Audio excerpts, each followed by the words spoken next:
ඒ අපි ඉන්නේ සුරලෝකෙ මෙහෙ ආවේ මැරිලා හිනා යනවා බලන් තිබ්බන් ආපු පාර හැරිලා ගෑනු බඩ පෙන්නගෙන අඳින එක වැරදින මොකටද සාරියක තිබ්බේ බඩ ඇරිලා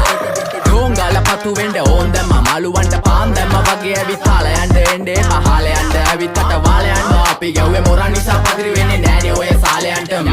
අම්මටවත් මෙල්ල නැති මාව කොයිද මෙල්ල වෙන්න යන්නේ අර කොයිවත් ඉන්න වෙලඹට සතියන්තේ හැමදාම කොල්ලෝ ඉන්නේ චිල් එකේ පිල් දාලා සෙට් වෙන්නේ සිංගාල කොළඹට හේතු නැඩෝ සනා වගේ පමා වෙන්න දැස නොපෙනුනත් අපි ගැව්වේ මුටි කන නිසා මොනාලිසා බලන් ඉන්නේ මගේ පැත්ත කියලා තාම හිටන් ඉන්නේ පුතා මම ජොන වගේ කොන නිසා ජන නිසා තාල දැම්මේ මගේ අතපුරි නෙලි සමමාන දැම්මේ බෝලා ගලෝ ගන්න කලි සම කාල කන්නේ වගේ හිත තිබ්බේ මැලි කම වාව ගන්න බැරි යාළුවෝන්ගේ කැක්කම මම රැප දෙන්නේ මල්ලි මට තාලේ විදියට මූස්වාලා දුන්නේ පුතේ රැප උස හින්දියට අපේ උන්න බලන් ඉන්නේ hina වෙන්න කින්ඩියට රැප නැට්ටුකාරයෙක් නම් මම ඉන්නේ නැදියට සර්ගම් තාන්තම්